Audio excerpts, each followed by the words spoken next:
보라 지금은 구원 받을 만한 날이요, 보라 지금 은혜 받을 만한 때라는 사실을 여러분이 인해서 감사하게 되기를 바랍니다. 아멘.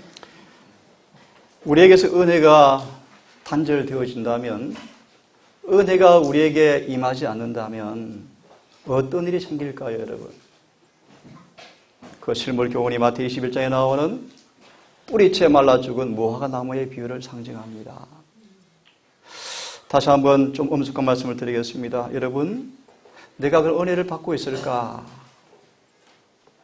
그 사실은 변화된 품성의 생애라고 말씀을 하고 있습니다. 이 안식일에 다시 한번 단순한 법칙을 말씀드리고 싶은 것은, 우리가 어떻게 은혜를 받을 수 있을까? 아주 간단 명료합니다. 구하라, 그리하면 주실 것이요. 아멘. 제 마음의 가장 거룩한 부담 가운데 하나가, 정말 자기가 없는 미천한 종이지만 더 거룩해져야 되겠다는 그 부담이 많습니다.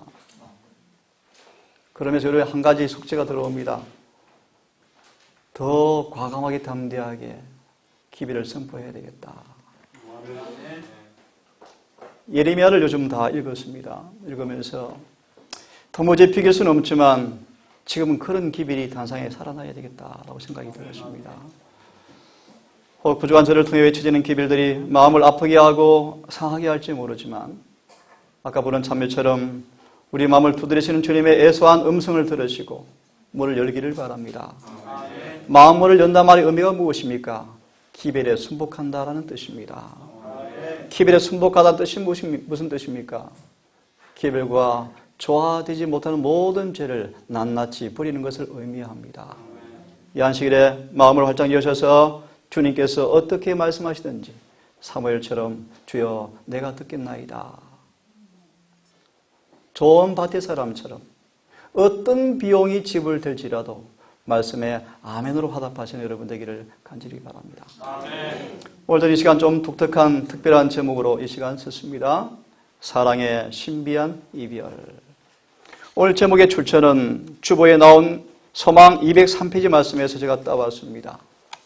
사랑의 신비한 이별. 미리 조금 해석해 드리면 이런 뜻입니다. 하나님은 오래 참으심에 한계가 있다. 오래 참으시지만 마침내 인자하심이 거둘 때가 있다, 그런 뜻입니다. 잠시 이해를 돕기 위해서 주보에 인용된 본문의 말씀을 읽어드린 다음 오늘 남은 시간 동안 말씀을 좀 드리도록 하겠습니다. 주보를 좀 보시기 바랍니다. 예수께서는 성전과 청중들에게 미련이 있는 듯한 시선을 던지실 때 하나님의 아들의 얼굴에는 거룩한 동정의 표가 나타났다. 마음의 깊은 고민과 쓰라린 눈물 때문에 목매인 음성으로 그리스도는 예루살렘아, 예루살렘아, 선자들을 죽이고 내게 파송된 자들을 돌로 치는 자여, 암탉기 그 새끼를 날개 아래 모험같이 내가 내 자녀를 모으려 한 일이 몇 번이냐? 그러나 너희가 원치 아니하였도다라고 부르짖으셨다. 이것은 이별의 몸부림이었다. 그리스도의 애통에서 나온, 하나님의 마음에서 흘러나온 애통한 마음이었다. 이것은 하나님의 오래 참으시는 사랑의 신비한 이별이었다. 저는 개인적으로 큰 부담이 하나 있습니다. 여러분 언급해 드렸지만 전 지금도 제7일 안식일 예수 재림교회 입교한 사실을 제 생애 가장 놀라운 복된 날로 지금도 저는 장담하고 있습니다. 하지만 슬픈 사실이 하나 있습니다. 소망 말씀처럼 2장의 제목 아시죠? 선택된 백성이. 저 뒤에 한참 넘어가시면요, 신분이 바뀝니다. 운명 지어진 백성으로 신분이 바뀌어버립니다. 저는 이 교회가 그렇게 되지 않기를 바랍니다. 아멘. 여러분이 그렇게 되지 않기를 바랍니다. 아멘. 먼저 된 자 나중 된다는 말이 응하지 않기를 바랍니다. 아멘. 그 말의 의미를 아시죠? 먼저 된 자 나중 된다는 말의 의미가 무엇입니까? 본문을 가만히 보시면요, 위치가 바뀐다는 뜻입니다. 오늘 우리 귀한 안식일학교 시간 공부를 하면서 오늘 귀한 간증을 저희들은 들었는데요, 어쩌면 저런 일이 생길지 모르겠죠. 신실한 이 우리 밖에 있는 양들이 우리의 자리를 채우려고 좀 준비 중에 있습니다. 안타깝게도 여느 말하기를 많은 재림교인들이 자리를 비우게 될 것입니다. 자, 사랑의 신비한 이별, 오늘 제가 드리는 설교에 교훈이 있습니다. 복음은 악과 타협하지 않는다. 또 두 번째로, 만약에 죄가 우리가 끝내 용서받지 못하고 죄에서 깨끗게 되지 못한다면 죄는 종래 끝내는 하나님과 우리를 영원히 분리시킬 것이다. 그러므로 지금 죄에서 떠나자. 이런 교훈을 오늘 좀 드리기 위해서 오늘 설교를 준비했습니다. 오늘 설교의 목적은 고로새 2장 1절로 4절의 말씀을 제가 좀 삼았습니다.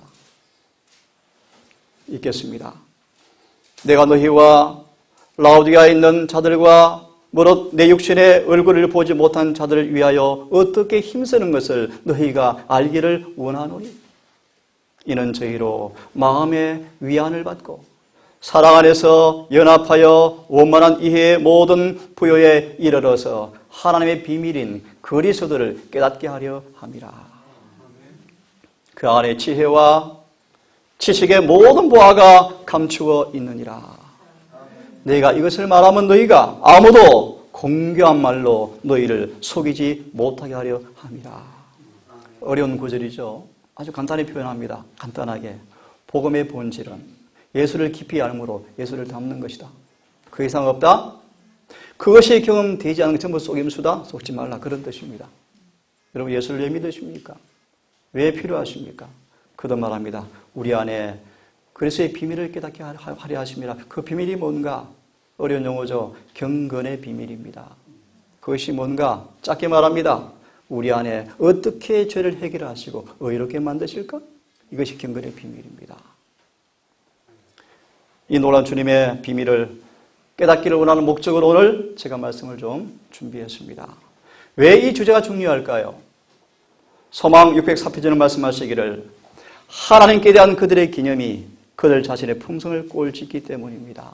다시 말하면 우리가 예수 이름을 어떻게 이해하는가에 따라서 그 수준 이상으로 믿음은 향상되지 않습니다. 다시 반복하면요. 우리 예수님을 똑바로 아셔야 합니다. 그물에 서울에 우리 모임에 같은데 청년들이 주제가 뭔가? 예수님의 사명에 대해서 연구할 것입니다. 청년들이. 그분을 똑바로 아셔야 합니다. 그분이 왜 오셨는지, 왜 고통당하셨는지, 왜 죽으셨는지, 왜 중보하시는지 여러분 올바르게 이해하셔야 합니다. 오늘 본문 말씀들은 익숙한 구절을 제가 가져왔습니다. 모세가 가로되 원컨대 주의 영광을 내게 보여주십시오. 여호와께서 가라사대 내가 나의 모든 선한 형상을 내 앞으로 지나게 하고 여호와 이름을 내 앞에 반포하리라. 나는 은혜 줄 자에게 은혜를 주고 긍휼히 여길 자에게 긍휼을 베푸느니라. 그런데 놀라운 말씀은요. 또 가라사대 내가 내 얼굴을 보지 못하리니 나를 보고 살 자가 없음이로다. 이렇게 놀라운 거룩한 인자하신 온화하신 오래 참으시는 품성을 소개하면서 여호와께서 말씀하십니다. 내 얼굴을 보고 살 자가 없다. 미리 말합니다. 주님의 재림의 그날에 그분의 얼굴을 볼 사람들은 볼 준비를 하셔야 되는데요. 그 볼 준비의 결론의 말씀이 고호 3장 18절이죠. 저와 같은 형상으로 화한 사람들입니다. 자, 한 구절을 더 보면 여호와께서 구름 가운데 강림하사 그와 함께 거기에 서서 여호와 이름을 반포하실세. 여호와께서 그 앞으로 전하시며 반포하여 가로사대 여호와로라 여호와로라 자비롭고 은혜롭고 노하기를 더디하시고 인자와 진실이 많은 하나님이로라. 그분의 인자하심을 누가 청량할 길이 있겠습니까? 인간의 언어로 표현할 길이 없습니다. 하지만 다시 말합니다. 그분의 인자하심이 한계가 있다. 이 말의 의미가 뭐냐면 그분의 오래 참으심과 그분의 자비가 고갈된다는 뜻이 아닙니다. 이런 뜻입니다. 그분의 오래 참으심이 더 이상 효력을 미치지 못할 때 너무 완고해서 더 이상 회개하여 구원 얻지 못한 상태가 되어질 때 인자하심은 거두어집니다. 그런 뜻입니다. 그것이 사랑의 신비한 이별이라는 뜻입니다. 성령이 떠나시겠다. 7절 인자를 천대까지 베풀며 악과 과실과 죄를 용서하지만 형벌 받을 자는 결단코 면제하지 않고, 형벌 받을 자를 좀 쉽게 번역해 드리면요, 끝까지 죄를 버리지 않는 사람들.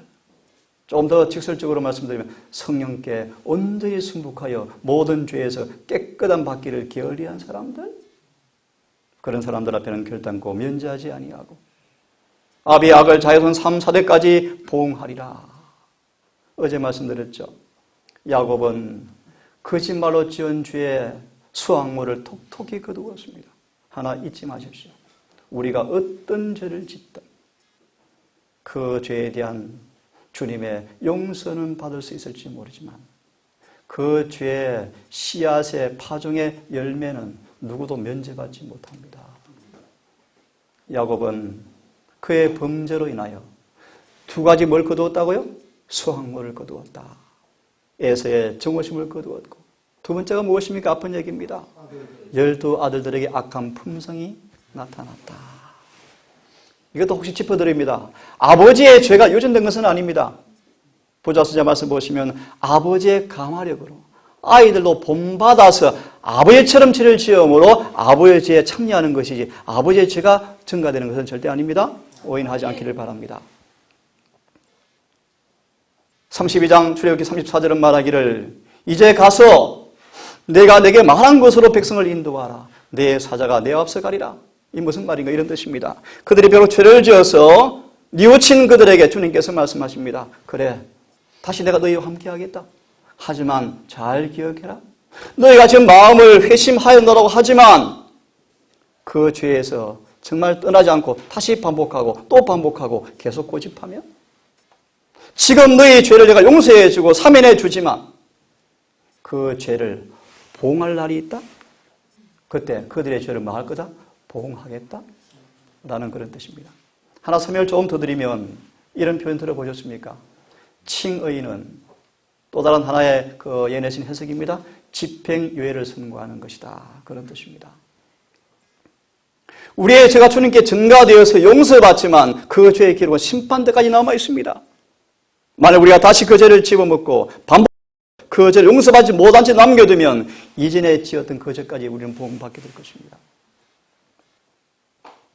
이 말씀을 제가 해석할 시간이 조금 부족한데요. 그 다음 말씀을 좀 보겠습니다.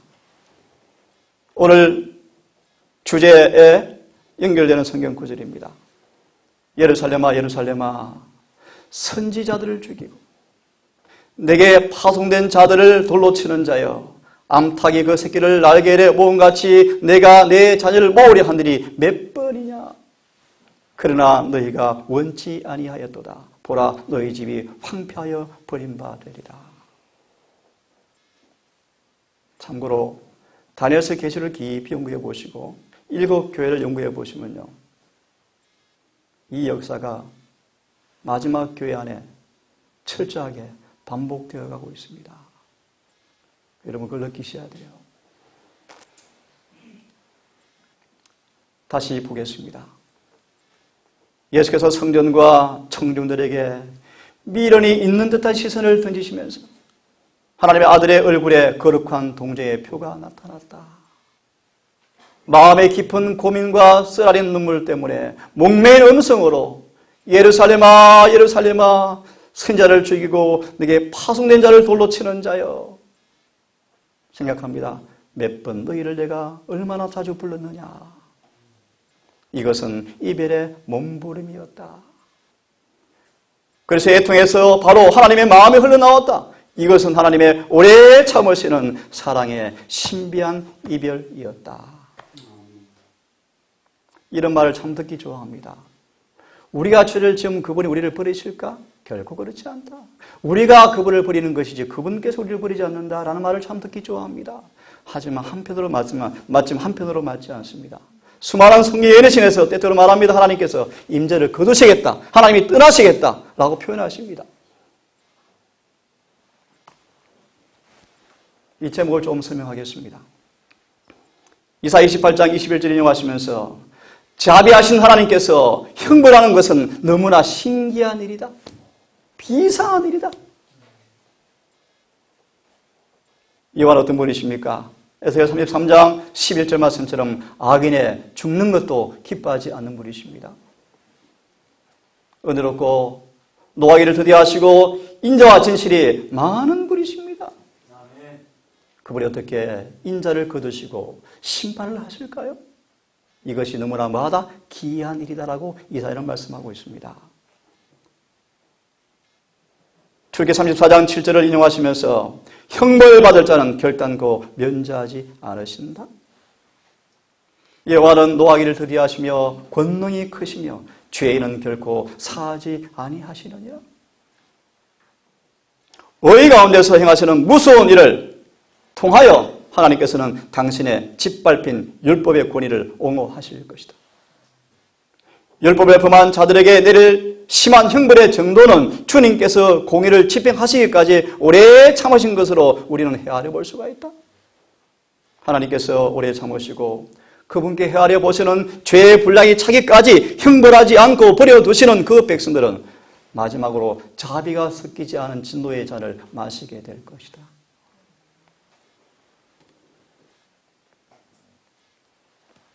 마치 방탕한 자녀에 대한 애수하는 아버지의 심정처럼 저는 그렇게 묘사합니다. 예수님은 사랑하는 도성을 바라보시고 우셨다. 내가 어찌 너를 버릴 수 있겠느냐? 어찌 내가 멸망에 잠긴 것을 내가 볼 수 있을까? 내가 불의의 잔을 차도 어떻게 놔둘 수 있을까? 한 영혼의 가치를 너무나 커서 그것과 비교할 때 온 천하는 얼마나 하찮게 보이는가? 그런데 여기 한 민족이 멸망하려고 하고 있다. 누굽니까? 택한 선민입니다. 신속히 서산으로 기울어가고 태양이 하늘에서 자취를 감출 때 예루살렘에 임한 은혜의 날도 끝날 것이었다. 그 행렬이 감람산 고개에 머물러 있는 동안도 아직도 예루살렘이 회개하기에 너무 늦은 것은 아니었다. 그때 은혜의 천사는 공의와 급히 다가오는 심판의 자리를 내어주려고 날개를 접고 황금 보좌에서 걸어 내려오고 있었다. 근데 아무도 눈이 어두워서 못 보죠. 그러나 그리스도의 위대한 사랑의 마음은 아직도 그분의 자비를 조소하고 그분의 경고를 멸시하며 당신의 피로 저의 손을 더럽히려는 예루살렘을 위해서 눈물로 간청하셨다. 만일 예루살렘이 회개하기만 한다면 아직 너무 늦은 것은 아니었다. 지난해의 마지막 광선이 성전과 망대 누각 위에 머물러 있는 동안 어떤 선한 천사가 예루살렘을 구제의 사랑으로 인도하고 그 멸망의 비운을 돌이키지 않을까? 선자를 돌로 쳐 죽이고 하나님의 아들을 거절한 그들을 향해서 이렇게 호세아서 인용합니다. 에브라임은 거짓말로, 이스라엘 족속은 괴혈로 나를 에워쌌고 유다는 하나님 곧 신실하신 거룩하신 자에게 대하여 정함이 없도다. 우리의 모습 같은 생각이 들어집니다. 다시 읽습니다. 에브라임 거짓말로, 이스라엘은 괴혈로 주님을 괴롭힙니다. 또 유다는요, 주님에 대해서 마음에 정함이 없습니다. 하지만 그런 그들까지라도 이렇게 말합니다.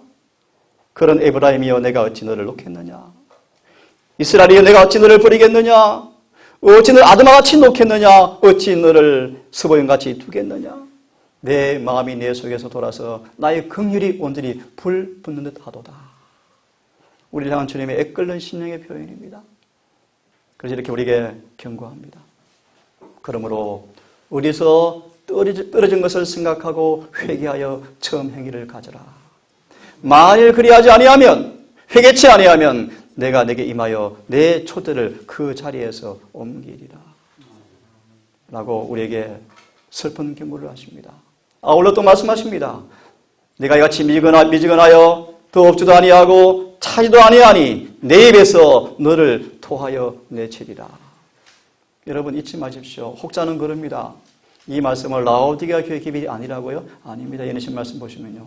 계시록 7개 전체의 기별이 마지막 교회에 주시는 기별입니다. 우리가 아무리 택한 선민이지만 택한 선민의 특권을 믿음으로 향유하지 않을진데 이 본문의 말씀처럼 끝내는 촛대를 옮겨지고 입에서 토의 내침을 당하게 될 것입니다. 하나님에 대한 오해가 많습니다. 이 부분을 바로 풀이해드리면 이런 뜻입니다. 하나님께서 백수십 년 동안 회개하라, 회개하라, 회개하라 수없이 외쳤습니다. 회개하지 아니하면 칼과 기근과 온육과 땅의 짐승으로 멸망을 당할 수밖에 없다고 선포하셨습니다. 이사야는 톱으로 표징을 당하면서, 예레미야는 매 맞으면서 그들은 계속해서 회개를 요청했습니다. 놀라운 사실. 에스겔은 포로로 끌려가서도 회개하라고 요청합니다. 그들이 비로소 칼과 기근과 온역과 땅의 짐승으로 멸망이 왔을 때 비로소 말합니다. 하나님, 그렇게 말한 것이 비유가 아니었습니까? 라는 그런 부모님 말씀. 그들은 속았습니다. 하나님은 거룩하신 분이셨습니다. 오래 참으시지만 그분은 여전히 거룩하시고 공의로운 분이셨습니다. 그분은 말씀하신 대로 회개하지 않은 사람들을 칼과 기근과 온역에 넘겨주어서 멸망당하도록 허락하셨습니다. 오해가 가득합니다. 하나님, 비유가 아니었습니까? 시편 50편에 이런 말씀이 있습니다. 악인이 누군가? 본문을 보시면 예수를 믿으라 하면서 짧게 말합니다. 말씀대로 살지 않은 사람을 가리킵니다. 입술로 율법을 전하지만 행동으로 법을 따라 살지 않은 사람을 가리켜서 악인이라고 말하고 있습니다. 들어보십시오. 악인에게는 하나님이 이르시되 내가 어찌 내 율법을 전하고 내 언약을 내 입에 두었느냐? 내가 마음으로는 교훈을 미워하고 내 말은 등 뒤로 던지고 도적을 보면 연합하고. 이게 무슨 뜻입니까? 이런 뜻입니다. 도적 보고 나쁘다고 우리가 비판하면서 우리 속에서 뭐가 있습니까? 탐심이 있죠. 이기심이 있죠. 그런 뜻입니다. 로마서 1장 말씀 보시면 그렇게 또 애들로 변명합니다. 에이, 우리도 인간인데 그럴 수밖에 없죠. 예수 믿으면 다 용서받습니다. 이렇게 변명한대요.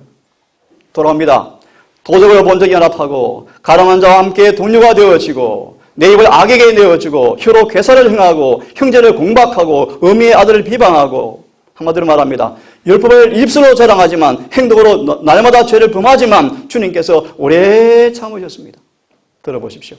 내가 이 일을 향하여도 내가 잠잠하였더니 내가 나를 너와 같은 줄로 생각하였도다. 착각하고 있구나. 하나님은 그런 분이 아니셔요. 하나님은 만홀히 여김 당하는 분이 아니십니다. 때가 되어지면 이렇게 말씀하십니다. 그러나 내가 너를 책망하여 내 죄를 내 목전에 차례로 베풀러 하시는도다. 하나님, 잊어버린 너희여 이제 이를 생각하라. 그렇지 아니하면 내가 너희를 찢으리니 그녀 자가 없으리라. 또 이런 말씀이 있습니다. 우리는 사망과 언약을 맺었고 음부와 맹약하였은즉 재앙이 우리에게 미치지 못하리라. 예리신 보시면요, 이렇게 얘기합니다. 이스라엘 백성들이 하나님께 오래 참으시자 심판도 구원도 멸망도 없는 것처럼 착각하고 살아가고 있다, 그런 뜻입니다. 하지만 그렇지 않습니다. 하나님의 오래 참으심이 그분의 공의를 없애는 것은 아닙니다. 가랴본계별 2권 372페이지에 말씀하시기를 사람들은 하나님의 오래 참으심을 악용하며 하나님의 인내를 당연한 것으로 생각하는 경향이 있다. 물론 그렇습니다. 하나님께서 사람을 취급하실 때 오래 참으십니다. 그분의 대리자를 통하여서 충성을 명하시면서 회개를 요청하시면서 용서해 주시겠다고 말씀하십니다. 하지만 오래 참으심 때문에 많은 사람들은 자비를 악용하고 있습니다. 그들의 죄에 대한 징벌이 속히 실행되지 아니하므로 마음이 담대하도다. 더 놀라운 사실은 마치 여전히 죄가 있어도 구원받는 것처럼 기만을 당하고 있죠. 마음을 부드럽게 하고 복종케 할 사람들이 하나님의 부주의하고 죄된 사람들 앞에 전혀 다른 인자하심이 영향을 미치고 있다. 오래 참으신 하나님은 그들의 탈선 행위에 대해서 별 주의를 기울이지 않고 계신다고 생각하신다. 하지만 만약 우리가 직접적으로 벌이 주어지는 시대에 살다면 하나님께 범죄한 일에 대해서 얼마나 속히 형벌하실 것인지를 우리가 말하는 것입니까? 좀 알았으면 좋겠다. 하나님의 인내에는 한계가 있는 법이다. 재림이 참 지체되고 있죠. 너무 지체되고 있습니다. 아시죠? 왜 그런지를. 무한한 그분의 자비 때문입니다. 하지만 다시 들으십시오. 그분의 자비에 인내에는 한계가 있는 법이다. 오래 참으심이 한계에 다다르면 분명히 형벌이 있을 것이다. 하지만 기억하십시오. 죄가 참으로 죄되다는 사실을 깨닫는 사람들이 정말 드물다. 그들은 스스로 마음을 위로하고 있다. 어떻게 위로한다? 하나님은 너무나 선하신 분이기 때문에 죄인들에게 벌을 줄 수가 없다 라고 스스로 뭐하고 있다? 달래고 있다. 그러나 미리암과 아론을 볼래? 다윗과 여러 경우를 보라고 말씀하시면서 하나님께서는 말과 행동과 혹은 생각 속에서까지라도 그분을 거스르는 죄들을 반드시 안전하지 못한다는 사실을 그들의 생애를 통해서 보여주고 있다고 말씀하십니다. 하나님 무한하신 사랑과 온전한 사랑을 갖고 계신 분이기는 하지만 또한 그분 자신은 소멸시키는 분이요 질투하는 분이라고 우리 앞에 분명하게 말씀을 해주고 있습니다. 참 놀라운 말씀이죠. 하나님의 끝없는 사랑. 비록 이스라엘 백성이 하나님의 사자를 비웃고 말씀을 멸시하고 선지자를 욕하였을지라도 하나님께 오히려 어디롭고 노하기를 드디어하시고 인자와 진실이 많은 분으로 자신을 계시하셨다. 끝없다는 배반에도 불구하고 그분의 자비는 회개하기를 계속 마한다 탄원하셨다. 부지런히 부르셨다. 하지만 마침내 모든 근거와 경계와 견책이 허지로 돌아가자 하나님께서는 하늘에 가장 귀한 선물을 직접 보내주었는데 예수님의 초림을 가리키겠죠? 그분을 통해서 모든 걸 다 주셨다. 참 놀라운 사랑입니다. 끝없는 사랑입니다. 계속 보냈는데 다 주겠습니다. 또 누가 그분이 직접 오셔서 하늘을 다 주었다. 그분마저 어떻게 합니까? 이제 죽입니다. 더 놀라운 사실은 그분을 죽이지만 또 뭐합니까? 주님께서 34년까지 또 언약을 굳게 하시고 더 나아가서 70년까지 또 뭐 하십니까? 또 참으셔요. 마침내 AD 70년이 되어지자 예루살렘은 주님과 영원히 이별한 결과로 멸망에 황폐함을 당하고 말았습니다. 예루살렘은 이렇게 우리에게 권고해 주고 있습니다. 하나님의 인내의 한계를 보여주는 예정이 있다. 실물 교훈이 있다. 그것이 뭔가 유대인들이다. 유대인만큼 특권받은 은혜를 많이 받은 민족이 없습니다. 하지만 은혜를 헛되이 받았습니다. 수많은 교파 가운데 재림교회가 교파는 아니지만 재림교회만큼 풍성한 은혜를 받은 교회가 없습니다. 다시 보십시오. 하나님의 인내는 한계가 있다는 사실을 유대인을 통해서 예증되고 있는데 한번 들어보십시오. 유대 나라는 오래 참으시는 하나님의 인내의 한계를 예시하는 한 예로서 우리 앞에 서 있다.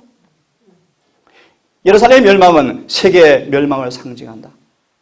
풍요하는 자들에게 언제나 축복을 말씀하던 그 입술이 가난한 자들과 고통당하는 자들에게 용기의 말씀을 주시고 비천한 자에게 기쁨을 주었던 그 입술이 빛을 주셨지만 감사하지 않고 그 빛을 받아서 드리지 않는 사람들 앞에 저주를 선포하신다. 분명하고 뚜렷한 말씀을 피하고 사람이 만든 유전을 마음에 간직하려 했던 모든 사람들은 마지막 하나님의 경로하에 패망을 당할 수밖에 없다라고 말씀을 분명하게 우리에게 하고 있습니다. 이 말씀을 같이 한번 읽어봤으면 좋겠습니다. 시작. 하나님이 원 가지들도 아끼지 아니하였은즉 너도 아끼지 아니하시리라. 그러므로 하나님의 인자와 의미를 보라. 넘어지는 자들에게는 의미가 있으니 너희가 만일 하나님의 인자에 거하면 그 인자가 너에게 있으리라. 그렇지 않으면 너도 찍히는 바 되리라. 이걸 해석할 시간이 없네요. 유대인들이 원가지였지만 꺾이었습니다. 버림받았습니다. 우리는 돌감람나무 가지들이었습니다. 이런 우리가 그 은혜를 통해서 참 감람나무에 접붙인 은혜를 받았습니다. 너희는 조심하라. 조심하라. 그 인자하심에 계속 거하지 아니하면 너희도 뭐한다? 찍힐까 두려워하라. 라고 성경 분명하게 우리에게 말씀해 주고 있습니다. 사랑하는 자들아, 죽이는 하루가 천년 같고 천년 하루 같은 이 한 가지를 잊지 말라. 주의 약속은 어떤 이가 말하는 것처럼 더디다라고 생각하는 것처럼 더딘 것이 실상 아니다. 더딘 까닭은 너희를 오래 참으사 아무도 멸망치 않고 다 회개하여 구원받기를 원하기 때문이라고 말씀하십니다. 성령이 떠나가고 있습니다. 화재와 홍수와 지진과 땅속 깊은 곳에서 폭발과 육지의 수많은 해상의 재난들은 하나님의 영께서 기억하십시오. 항상 사람들과 다투지는 않는다는 경고이다. 무슨 뜻일까요? 이런 뜻입니다. 한마디로 성령은 계속 우리 문을 두드리십니다. 회개하라. 계속 다투십니다. 하지만 계속 그렇게 하지는 않을 때가 온다. 그러므로 히브리 3장은 말하죠. 오늘날 성령의 음성을 듣거든 오늘 시험에서 면하여 유혹에 강박되지 말고 오늘 말하라. 순복하라. 사도행전 연구해 보시면요. 오늘 성령의 음성을 거절하다가 멸망받은 실물 교훈이 있죠. 그죠? 벨릭스.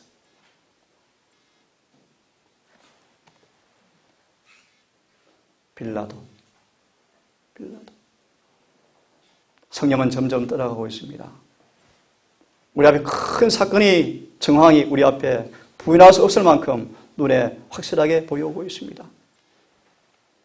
여러분 죄를 범한 주님이 떠나실까요? 우리는 매일 영적 매력 가운데서 자라나야 한다. 우리는 하나님의 모범을 모방하고자 하는 노력 가운데서 종종 실패할 수가 있다. 우리는 종종 자신의 부족과 실수 때문에 예수 발 앞에 앉아서 울어야 할 것이지만 낙담하지는 말아라. 더욱더 열렬히 기도하고 더 완전히 믿고 우리 주의 모습으로 자라기 위해서 다시 한 번 더 끈기 있게 노력하라고 우리에게 당부하십니다. 나를 주 앞에서 쫓아내지 마시며 주의 성령을 내게서 거두지 마십시오. 다윗이 범죄한 다음 가장 두려운 사건은 성령이 거두어질까 봐 두려워했습니다. 이것이 촛대를 옮긴다 뜻입니다. 다시 말하면 사울은 성령이 떠난 실물 교훈으로 다윗 앞에 서 있습니다. 꿈으로도 선지라도 우림으로도 둠임으로도 주님께서 그에게 계시하지 않습니다. 그분이 성령을 거두셨습니다. 재림교회에서 성령이 떠나가고 있습니다. 떠나가고 있습니다. 여러분 개인에게서 이 기도가 응하기를 바랍니다. 이와여 나에게서 성령을 거두지 마십시오. 정말 두려운 얘기죠? 한 말씀 읽고 마무리하겠습니다. 우리가 범죄하면 어떻게 될까요? 만일 우리가 범죄하면 아버지 앞에서 우리에게 대언자가 있으니 곧 의로우신 예수 그리스도 바로 그분이시라. 우리 주님은 사람들이 희망을 잃지 않도록 하기 위하여 참으로 조심스럽게 행하신다. 그분은 사람들이 사단의 무수한 공격을 받지 않도록 참으로 잘 방어해 주신다. 하지만 여러 가지 유혹으로 말미암아 우리가 놀라거나 미혹을 당하여 죄에 빠지면 그는 우리에게서 돌아서지 아니하시고 멸망하도록 버려두지도 않으신다. 아니다. 결코 아니다. 만약 그런 분이라면 그는 우리의 구주가 아니시다. 그는 우리를 위해서 기도하시는 분이시다. 왜요? 모든 일이 우리처럼 시험을 한결같이 당하셔서 우리 약점과 연약함을 다 이해하셔서 우리 앞으로 넘어졌지만 우리를 동정하시고 다시 도와주기 위해서 우리를 위해서 충고하는 분이라고 말씀하십니다. 자기가 시험을 받아 고난을 당하였은즉 시험 받는 자들을 능히 도와줄 수가 있는 분임을 믿으시고 낙심하지 않기를 간절히 바랍니다. 같이 읽겠습니다. 시작. 하나님께 나아가는 자들을 온전히 구원할 수가 있으니 이는 그가 항상 살아서 저희를 위하여 간구하심이라. 조금 생각하고요. 성령을 근심시키지 않기를 바랍니다. 조금 두려운 말씀을 좀 읽었으면 좋겠습니다. 당신의 백성들은 항상 고난의 풀무 가운데서 시험을 받고 있다. 만약 그들이 첫 번째 시련을 잘 참아내면 그들은 그와 비슷한 두 번째 시련을 겪을 필요가 없다. 그러나 만약 실패하면 그 시련은 다시 주어진다. 그리고 그것은 매번 더 힘들어지고 강도가 더 심한 것이 될 것이다. 왜 그럴까요? 이런 뜻입니다. 자꾸 제가 반복되어지면요. 주님이 기회를 주지만 죄의 성질이 강해진다 뜻입니다. 그러므로 죄의 성질이 더 강화되면 될수록 약은 더 강해야 합니다. 그런 뜻입니다. 이리하여 그들 앞에 기회 위에 기회가 계속 주어지고 승리를 얻고 하나님께 충성한 것이 증명해 보이게 하신다. 만약 그렇지 아니하고 계속 반역하고 실패하면 빛도 성령도 다 거두어 가신다. 이 말씀만 정리해드리고 오늘 마치려고 합니다. 잠시 버리시는 하나님의 사랑. 무슨 뜻일까요? 보십시오. 한때 세상의 모든 다른 백성보다 하늘의 총애를 받은 것으로 인정되었던 유대인들이요, 열방의 목전에서 가장 천하게 되어지고 가장 비참한 파멸을 맞이하는 역사를 통하여 우리에게 필요한 순재의 공과를 반드시 배우라고 말씀하십니다. 하나님께서는 그들이 이 교훈을 배울 때까지 당신께서 사랑하는 그들을 행복을 위해서 잠시 징계하셨습니다. 내가 공도로 너를 징책할 것이요 결코 무죄한 자로 여기지 아니하리라. 당신의 부드러운 대상이 되었던 이스라엘 사람들을 하나님은 영원히 버리지는 아니하셨다. 하나님께서는 세상 모든 열국 앞에서 그들을 멸하기보다 구원하시기 위하여 표면적으로 패배를 승리로 이끄시는 당신의 계획을 증거하시고자 하셨다. 다시 말합니다. 그들이 계속 회개하지 않자 어떻게 하십니까? 용광로에 그들을 허락하십니다. 버린 것처럼 보입니다. 잠시 버리신 그분의 사, 왜 버리십니까? 그들을 고쳐주기 위함이라고 말씀하십니다. 이 말씀을 같이 읽고 오늘 설교를 요약하겠습니다. 다 함께 천천히 읽어보겠습니다. 시작. 내가 여호와께서 우리에게 베푸신 모든 자비와 그 찬송을 말하며 그 긍휼을 따라 그 많은 자비를 따라 이스라엘 집에 베푸신 큰 은총을 말하리라. 여호와께서 말씀하시되 그들은 실로 나의 백성이요 거짓을 행치 아니하는 자녀라 하시고 그들의 구원자가 되사 그들의 모든 환난에 동참하사 자기 앞에 사자로 그들을 구원하시며 그 사랑과 그 긍휼로 그들을 구속하시고 옛적 모든 날에 그들을 되시며 안으셨으나 제가 마저 읽습니다. 그들이 반역하여 주의 성신을 근심케 하였으므로 그가 돌이켜 그들의 대적이 되사 친히 그들을 치셨더니 잠시 버린 것처럼 보이죠? 쭉 생략하시고요. 여호와의 신이 그들로 다시 골짜기로 내려가서 가축까지 편히 하셨도다. 주께서 이같이 주의 백성을 인도하사 이름을 영화롭게 하셨나이다 하였느니라. 남은 무리의 회복된 모습을 말씀합니다. 그러므로 이렇게 말하죠. 주의 열성과 주의 능하신 행동이 이제 어디 있느냐? 주의 베푸신 지극한 강국한 자비와 긍휼이 내게 그쳤나이다. 저는 우리 아버지시라. 아브라함 우리를 모르고 이스라엘은 우리를 인정하지 아니할지라도 여호와여 저는 우리 아버지시라. 상고부터 주의 이름은 우리의 구속자라 하였습니다. 요약하겠습니다.